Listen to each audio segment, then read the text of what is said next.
sur le plan épidémiologique, les nodules thyroïdiens dans les pays occidentaux, elle est estimée à 6% chez les femmes et 1% chez les hommes. Donc, pour vous dire que c'est beaucoup plus fréquent chez les femmes par rapport aux hommes, c'est dû aux facteurs plutôt hormonaux, notamment. Voilà. Donc, cette fréquence, cette prévalence clinique varie en fonction des pays, mais nous ne sommes pas loin de ces chiffres en Algérie. Alors, la prévalence échographique, donc quand on recherche les nodules thyroïdiens à l'échographie, elle est 10 fois plus supérieure. Elle correspond à la décennie du patient. C'est en fonction de l'âge du patient, dans quelle décade de son âge il se situe. Hein? Pour vous dire que il y a seulement maximum 6% des nodules thyroïdiens qui s'expriment cliniquement, mais vous devinez que jusqu'à 60% dans la population générale présentent des nodules infracliniques qu'on va rechercher à l'échographie, des fois c'est fortuitement, des fois lors d'un examen systématique ou chez une famille qui présente des nodules thyroïdiens fréquents chez eux. Alors 16% des nodules sont symptomatiques et détectés par le patient. 84% d'entre eux sont des incidentales. Incidentales, c'est-à-dire on les retrouve fortuitement. Voilà. 5% des nodules identifiés s'avèrent être malins. Donc il y a seulement 5% qui sont malins, heureusement d'ailleurs, et 95% des nodules sont bénins.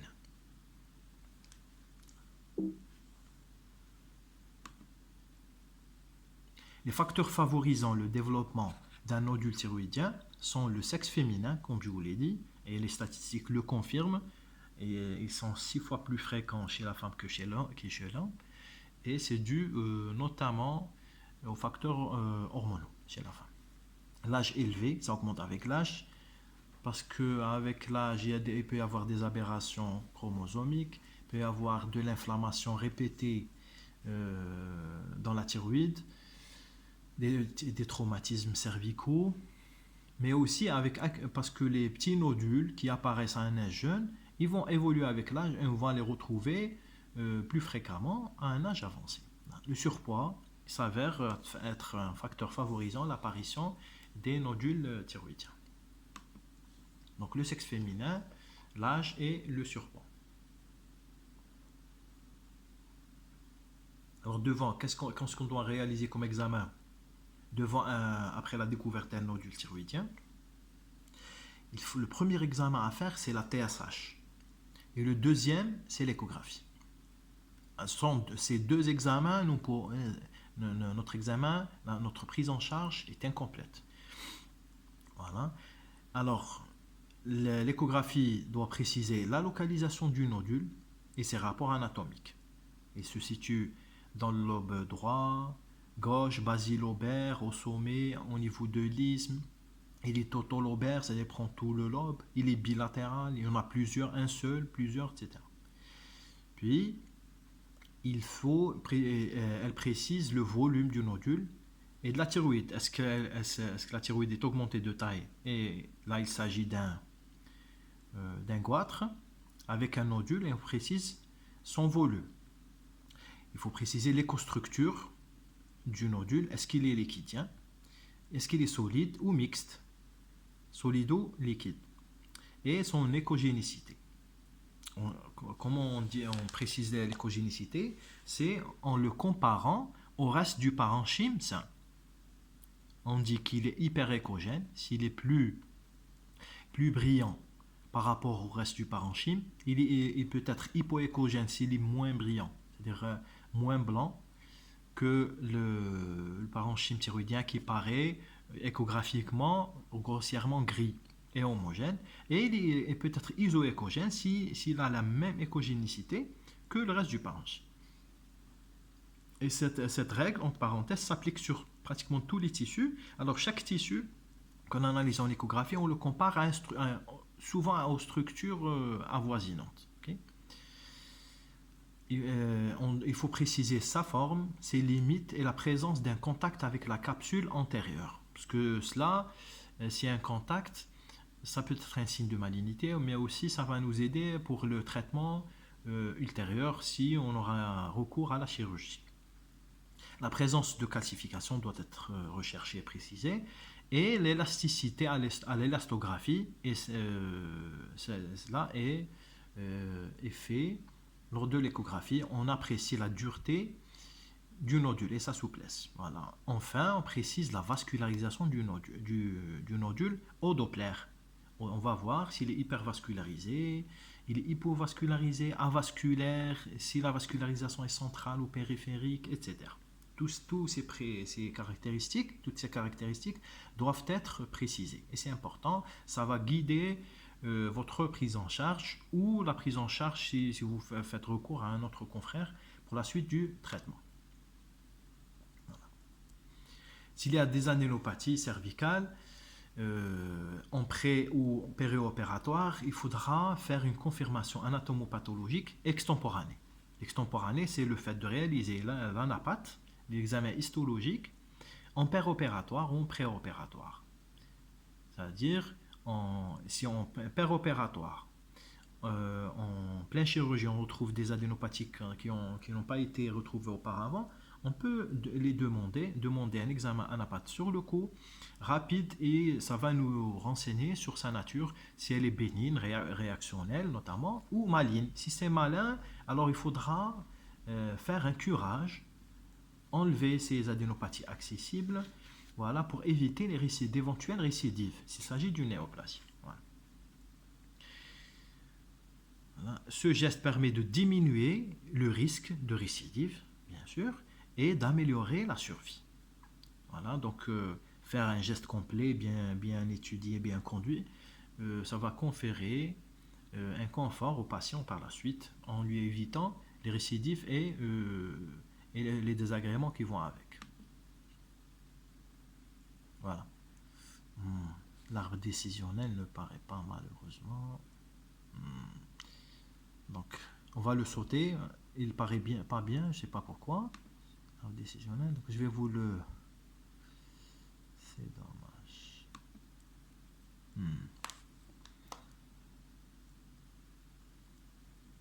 Ça a été déformé. Je ne sais pas pourquoi. Hop.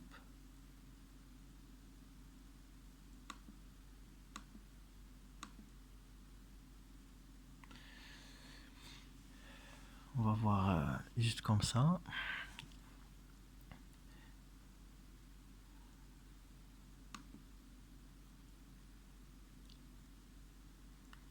Donc,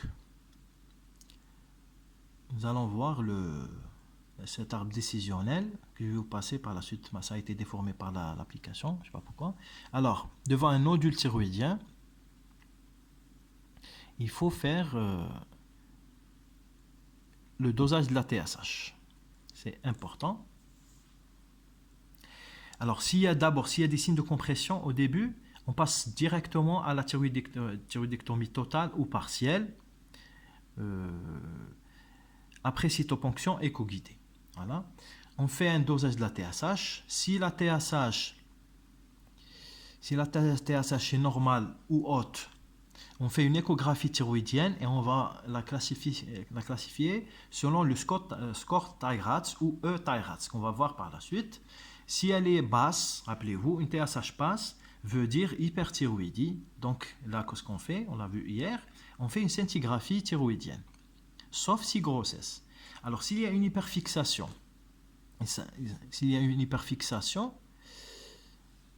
d'abord, s'il y a une hypofixation, on va voir là par la suite. S'il y a une hyperfixation, le patient, s'il est jeune, en bon état général, tolérant bien l'hyperthyroïdie, on fait une chirurgie conservatrice, lobectomie homolatérale du nodule, après cytoponction éco-guidée. Mais si le patient ne tolère pas bien l'hyperthyroïdie, ou l'hyperthyroïdie elle est sévère, on fait les antithyroïdiennes de synthèse, et pour obtenir le thyroïdie, on passe à la chirurgie. De préférence, conservatrice, si, en fonction de la cytoponction éco-guidée. Sinon, on peut faire, selon des indices, si la chirurgie n'est pas possible, on peut faire, bon, si le tableau est très sévère, on fait un traitement radical, donc thyroïdectomie totale. Sinon, s'il y a des contre-indications à la chirurgie, on peut avoir recours à l'irathérapie, donc l'irradiation, l'injection de l'iode radioactif, l'iode 131 qu'on a vu hier. Voilà. Voilà.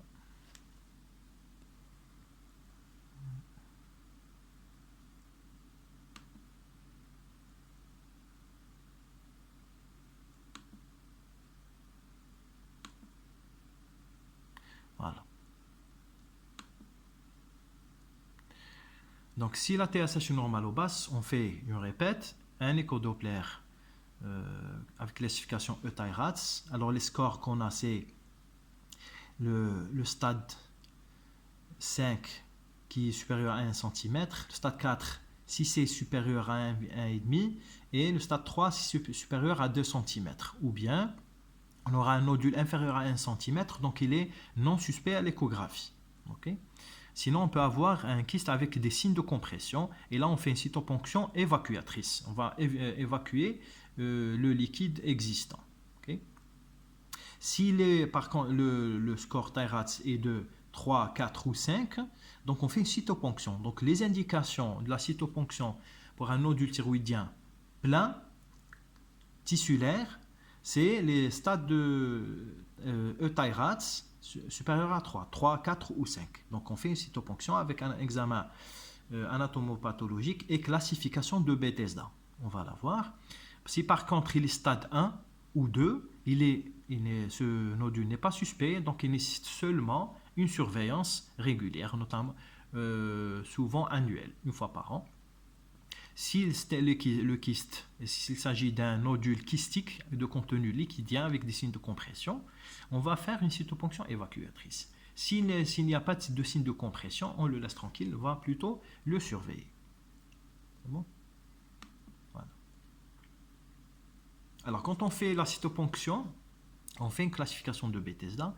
Alors, l'interprétation de l'anapathe, on aura soit un examen, un nodule non suspect, donc surveillance échographique à 6 mois, puis chaque année. S'il est malin ou douteux, il faut doser la calcitonine sérique. Pourquoi? Parce qu'il y a des nodules, des nodules avec cancer médulaire de la thyroïde, dont le signe, dont le rôle, c'est la sécrétion de la calcitonine sérique. Donc le seul examen de confirmation, c'est la calcitonine sérique. À l'anapathe, on peut ne rien trouver parce qu'il s'agit de petites cellules. Okay. Voilà. Si c'est ininterprétable, on refait la cytoponction avec un anapathe. On fait une deuxième anapathe. Voilà. Donc le but, la classification. Donc nous avons la TSH. Si elle est basse, il s'agit d'une hyperthyroïdie. On fait une scintigraphie. Si c'est bien toléré cliniquement, on l'opère. Si c'est pas bien toléré ou elle est sévère, on fait les antithyroïdiennes de synthèse. Et dès l'obtention de l'euthyroïdie, on passe à la chirurgie. Grosso modo, c'est ça quand il y a une TSH basse. S'il s'agit d'une TSH normale, alors on fait une échographie avec classification TIRATS. Voilà ce qu'on voit quand on fait l'échographie. Vous avez les nodules.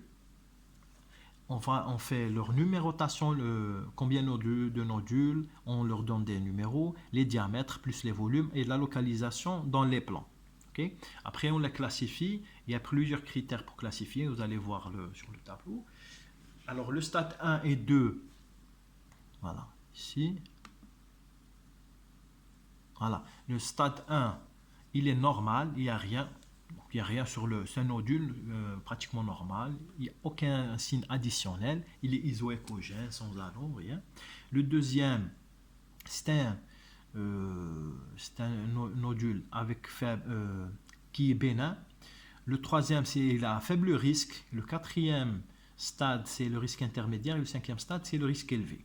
Et vous voyez le risque de malignité comparé au stade Thayrat. Donc vous voyez qu'à partir du stade 3, la malignité commence. Donc 2 à 4, le stade 4 de 6 à 17 et le 5, il est à risque élevé de 26 jusqu'à 87% de risque de malignité.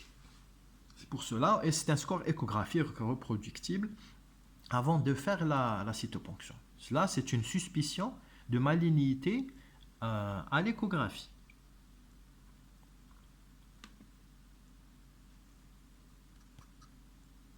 Voilà. Ce que nous venons de voir. Voilà. Alors, la cytoponction thyroïdienne à l'aiguille fine, c'est un examen clé pour déterminer la nature suspecte ou non du nodule thyroïdien. Elle peut être couplée ou non à l'échographie. Ça veut dire la cytoponction peut être éco-guidée ou non. Ou bien soit éco-guidée en temps réel, en paire échographie, on fait la cytoponction. Sinon, on peut faire un éco-repérage. On repère le nodule à l'échographie, puis on fait la cytoponction. Donc, elle est jugée satisfaisante si elle comporte 5 à 6 placards composés chacun de plus de 6 cellules épithéliales thyroïdiennes. C'est un critère de bonne réalisation de la cytoponction. Le compte rendu anatomopathologique est rédigé selon les recommandations définies à partir du référentiel Bethesda. Voici le référentiel Bethesda, la classification de Bethesda. Donc le grade 1 non diagnostique ou insatisfaisant ou compatible avec le contenu d'un kyste. Donc il s'agit souvent d'un kyste ou bien la cytoponction a été mal faite, donc il faudra refaire et faire un suivi. Donc le risque de malignité ne peut pas être précisé. Le stade 2, il est bénin, donc compatible avec un nodule folliculaire. Il faut juste faire un suivi. Le risque de malignité il est faible et il est inférieur à 3%. Le grade 3 est compatible avec la présence d'atypie de signification indéterminée. Il faut répéter la cytoponction et le risque de malignité est de 5 à 15%. Il s'agit là de présence de certaines dysplasies cellulaires thyroïdiennes. Le grade 4 plutôt, c'est la néoplasie folliculaire ou suspect de néoplasie folliculaire. Donc il y a déjà des signes qui font suspecter fortement une néoplasie folliculaire. Là, il faut spécifier si de type à cellules de Hurtl oncocytaires ou non. Les cellules oncocytaires sont déjà présentes à l'état normal, et elles peuvent faire partie quand il y a une néoplasie folliculaire. Là, l'indication de la prise en charge, c'est une lobectomie, c'est-à-dire une thyroïdectomie partielle, et laisser le reste de lobe. Donc, c'est déjà de bons pronostics. Le risque de malignité est de 15 à 30%. Le stade 5, le grade 5, c'est un nodule suspect de malignité ou suspect de carcinome papillaire ou médulaire. Voilà. Vous voyez le stade 4, c'est le folliculaire, c'est le moins malin, à évolution très lente. Le stade 5, c'est la suspicion de carcinome papillaire ou médulaire. Le médulaire, surtout, vous avez vu que c'était difficile de le diagnostiquer à la cytoponction, des fois on le rate. Donc on fait la calcitonie sérique. L'indication, c'est la lobectomie partielle ou la thyroïdectomie totale. Le risque de malignité se situe entre 65 et 75%. Le stade 6, c'est un nodule malin,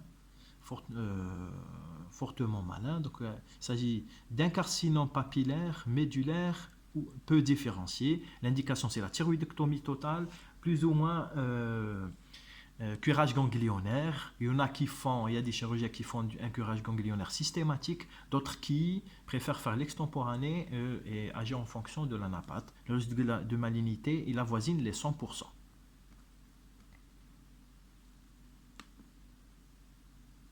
Voilà. Le reste des examens réalisés, donc nous avons vu la TSH, puis l'échographie avec classification Thayrat, puis la cytoponction à l'aiguille fine et la classification Bethesda, puis maintenant la scintigraphie thyroïdienne dont la seule indication c'est l'hyperthyroïdie, donc en cas de TSH basse, indosable ou bloquée. Voilà. Donc la notion de nodule froid étant devenue obsolète, autrefois on disait un nodule froid, un nodule chaud, donc un nodule froid, maintenant on n'utilise plus cette terminologie, on a gardé seulement la nomenclature avec de nodules chauds.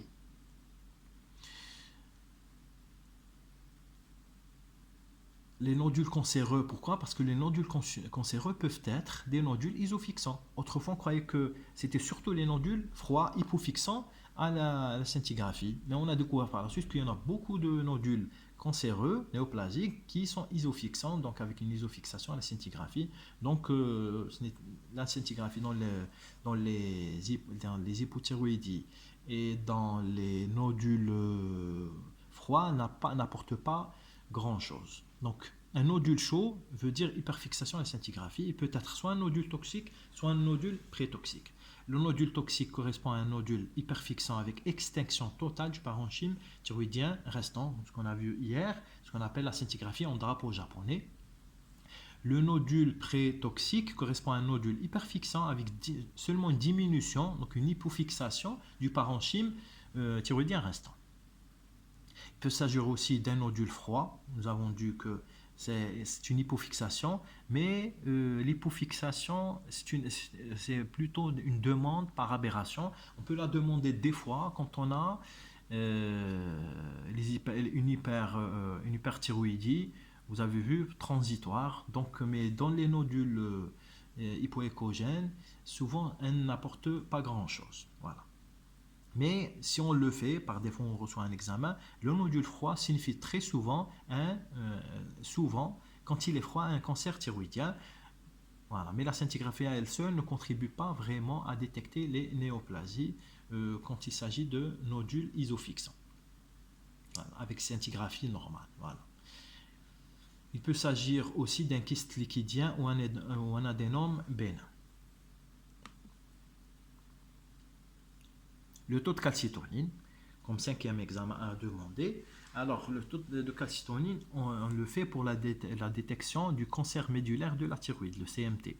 Rappelez-vous tout à l'heure que quand il y a un nodule qui est dû à un cancer médulaire de la thyroïde, développé au dépend des cellules médulaires sécrétrices de la calcitonine thyroïdienne, alors on peut le rater à l'anapathe et donc le taux de calcitonine sérique peut nous aider énormément pour confirmer le diagnostic. Ce taux est proportionnel à la taille du CMT, du cancer médulaire de la thyroïde primitif, et au stade TNM. À quel stade il se situe?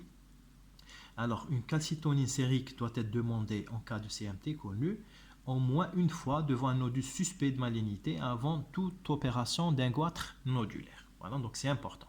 Ça sert aussi, donc c'est proportionnel à la taille du CMT et ça va nous permettre par la suite de moyens de surveillance du nodule. C'est important, en post-opératoire. Voilà. La prise en charge, donc ça y est, nous avons détecté un nodule thyroïdien. Des fois, c'est le patient qui se présente avec un nodule à la palpation. Des fois, il y a un préjudice esthétique, donc il y a apparition d'une déformation de la base du cou. Des fois, à l'échographie, on le détecte, ce qu'on appelle les incidentales, et on va faire notre démarche. Donc, TSH. TSH base, c'est l'hyperthyroïdie, donc scintigraphie, antithyroïdienne de synthèse, sinon pour par la suite faire une chirurgie, soit partielle ou totale. Si la TSH est normale ou élevée, il s'agit soit d'une hypothyroïdie ou d'une thyroïdie. Et là, on fait une échographie avec classification Tyrats et classée. C'est le stade 1 et 2, on ne fait rien, c'est juste la surveillance. Alors, bien sûr, sans oublier que s'il y a des signes de compression, on passe directement à la chirurgie. Et s'il y a un kyste avec signe de compression, on fait une cytoponction, une ponction du nodule évacuatrice pour décompresser les tissus avoisinants. Quand on fait la classification Tyrats, le stade 1 et 2, nous avons dit qu'il faut juste les surveiller régulièrement. Le stade 3, 4 et 5, ça nécessite une cytoponction thyroïde du nodule à l'aiguille fine et anapathe. Voilà. L'anapathe va nous confirmer le degré, s'il est bénin, s'il est malin, de quel type de néoplasie il s'agit. Et ça va nous guider pour le traitement par la suite. Donc comment se passe le traitement, la prise en charge? La prise en charge, souvent, elle aboutit à une ablation chirurgicale, l'exérèse chirurgicale du nodule thyroïdien. Elle permet l'examen anatomopathologique, histologique et l'affirmation du diagnostic de cancer thyroïdien. Elle permet aussi le traitement des nodules hyperfonctionnels, notamment, c'est-à-dire les nodules toxiques dans l'hyperthyroïdie. Quand on fait l'exérèse, le patient va se débarrasser de son hyperthyroïdie, il peut retourner à l'euthyroïdie et vivre normalement. Et le traitement des nodules entraînant des phénomènes de compression. Voilà, c'est important. Alors généralement, une thyroïdectomie totale est pratiquée du fait de la fréquence des dystrophies thyroïdiennes mises en évidence au sein du parenchyme restant. Alors quand on a un nodule thyroïdien, souvent le reste du parenchyme, il y a des dystrophies, il est hypofonctionnel. Donc quand on fait une thyroïdectomie partielle, lobectomie, il y a des risques de tomber dans l'hypothyroïdie par la suite. Voilà, avec sur un parenchyme thyroïdien dystrophique hypofonctionnel.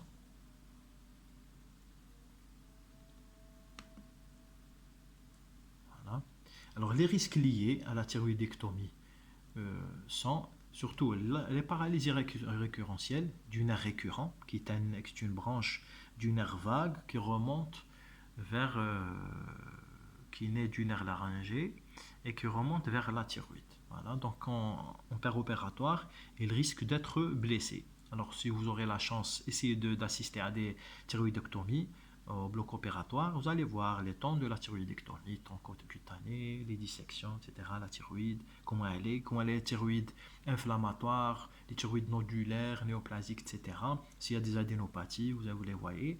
Et vous voyez que le chirurgien, la première chose en disséquant, la loge thyroïdienne, il va essayer d'écarter, de protéger le nerf récurrent. Le nerf récurrent, il innerve les cordes vocales. Donc si vous le touchez, donc soit il y a une paralysie, donc il y a un problème de respiration et de phonation. Donc il y a une dysphonie par la suite, des fois une aphonie carrément.